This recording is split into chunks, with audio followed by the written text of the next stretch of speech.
Bonjour à tous, je me réjouis de vous retrouver sur le podcast de la Voix de la Vente. Ce podcast qui va vous donner envie de mieux vendre en moins de 5 minutes. Aujourd'hui, je vous emmène à la rencontre d'un copain entrepreneur. Nous avons monté chacun notre entreprise en même temps, en 2007, dans un domaine connexe. Au début, nous nous parlions souvent au téléphone pour nous sortir de notre solitude de jeunes chefs d'entreprise et pour échanger nos bonnes pratiques. J'ai beaucoup de respect pour ce gars-là, qui connaît plein de trucs et fourmille toujours de 1000 idées. Donc en général, j'écoutais religieusement ce qu'il me disait.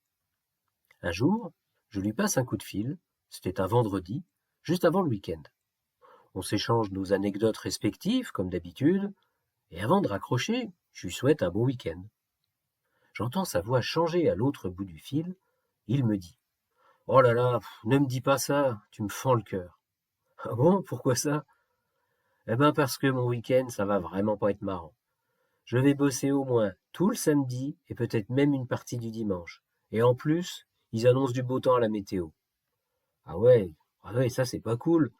Mais qu'est-ce que t'as donc tant à faire? Bah comme toutes les fins de mois, ma compta. Ta compta? Mais qu'est-ce que tu veux dire par là?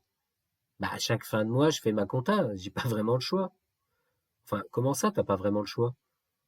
Bah tenir la comptabilité, c'est obligatoire dans une entreprise, tu sais quand même ça, non? Oui, bien sûr.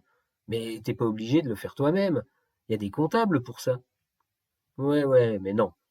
Ça coûte beaucoup trop cher. Ah bon? Bah écoute, c'est pas mon expérience. Et surtout, c'est pas mon boulot de faire la compta. Ça n'a aucun intérêt. Ça fait perdre du temps et j'ai pas envie de prendre un risque dans un domaine que je ne maîtrise pas. Alors là, je ne suis pas du tout d'accord avec toi.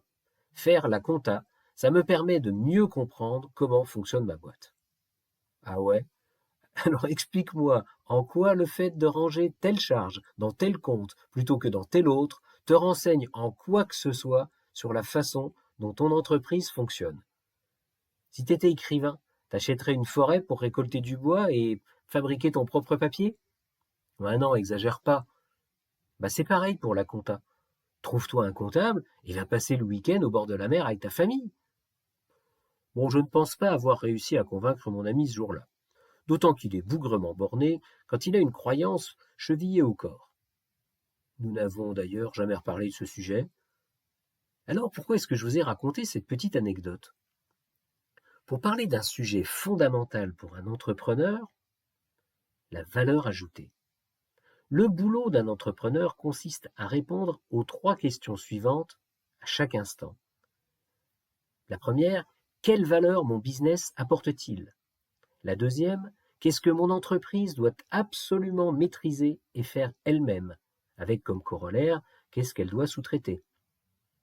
Et troisièmement, pourquoi les gens viennent acheter chez moi et pas chez mon concurrent? Mes amis, vous qui montez un business, n'oubliez pas une chose. Vous n'avez guère plus de 12 heures par jour pour bosser efficacement sur votre projet entrepreneurial. Épargnez-vous. La réussite d'une boîte se mesure sur le long terme et surtout sur la capacité à monter un business profitable. Alors, prenez une dizaine de minutes, prenez un papier et un crayon, faites un tableau. Dans la première colonne, listez toutes les tâches que vous effectuez. Dans la deuxième colonne, notez la valeur ajoutée que chacune représente à vos yeux. Puis posez-vous la question pour chacune d'entre elles. Faire ou faire faire? Voilà. Sur ce, je vous laisse et je vous dis à jeudi prochain. À bon entendeur. Salut!